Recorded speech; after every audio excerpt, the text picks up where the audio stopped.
Couple's fake garage gets discovered, police ask for harshest sentence possible. When Hamdi Al-Masri and Rieta Herzala decided to install a fake garage in their backyard, they had no idea that their neighbors had been watching them the entire time.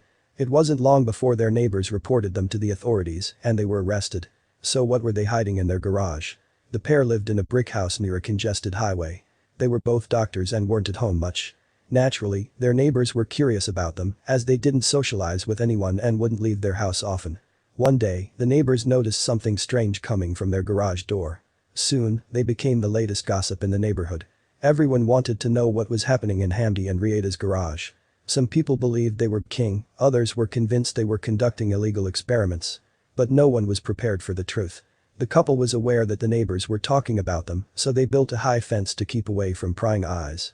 But this only made them more suspicious, and now the whole neighborhood was gossiping about them. The doctors continued working on their creation now that the fence was up and played loud music to block out the noise. They would work on their project every day after returning from the hospital, completely unaware of how curious and suspicious their neighbors were. One morning, as the couple was working on their project, their neighbors gathered next to the fence as several police cars arrived at the scene. Rieta and Hamdi looked visibly nervous as police officers inspected their garage door. It was apparent to everyone present that they were hiding something. After investigating the garage door, the police officers found that it wasn't attached to the garage itself. It was a facade built to keep out of sight of what the doctors had been working on over the last few weeks. The development included the conversion of their garage to habitable accommodation and the erection of fencing, preventing off-street parking at the property, the authorities said. It turns out that Hamdi and Rieta converted their fake garage into a small home and this altercation hadn't been legally approved. But this fake garage wasn't the only altercation that the couple had made on their property. The doctors had also constructed an extra driveway that gave them direct access to a highway.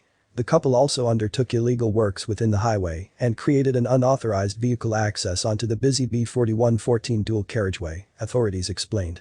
The message from this case is clear. If you breach planning regulations and ignore us, we will not just go away. Creating an access onto a busy highway and blocking off valuable off-road parking space was completely unacceptable, Councillor Sheila Scott said. Hamdi and Rieta had made an after-the-fact planning proposal to the district council to retain the changes to their property, but their application was refused. A few months later, they finally took down the illegal fencing.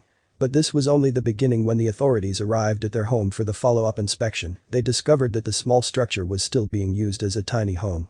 The neighbors informed the police that an employee of the couple lived in the fake garage. The authorities had no other choice but to initiate legal procedures against Rieta and Hamdi. The couple didn't attend the court hearing at Leicester Magistrates Court, and the report about them converting their garage into a tiny home was released to the public. But Rieta had her own explanation, which she shared on her Facebook profile. This was a simple single garage conversion into a small garden annex in the house that we own on the land that we own, and it cannot be called a separate house in any stretch of imagination. She wrote. We had no intention in breaking any laws. She went on to say, a simple council dispute over a tiny garage within our property that we converted for personal use was made into the foreign doctors that hid a house behind a propped-up garage door story. It doesn't feel random that this was given particular attention when there are thousands of other council disputes. Rieta claims that the fake garage door was not put there to try to conceal their tiny home. What stupid person would hide an annex with a propped-up garage door? She asked in the post. I suggest some respect for the reader's intelligence at least would have been nice. She continued. I also suggest that before you try to attack a law-abiding, hard-working couple who have been misled by the council and builders, get both sides of the story. Rieta and Hamdi were each ordered to pay a $1,000 fine, a $100 victim surcharge, and a legal cost of $1,600. They were also ordered to restore the garage to its original use. The message from this case is clear. If you breach planning regulations and ignore us, we will not just go away. The authorities said. Thanks for watching. Give us your opinion and comment. If you love the story, please click on like and subscribe for more stories.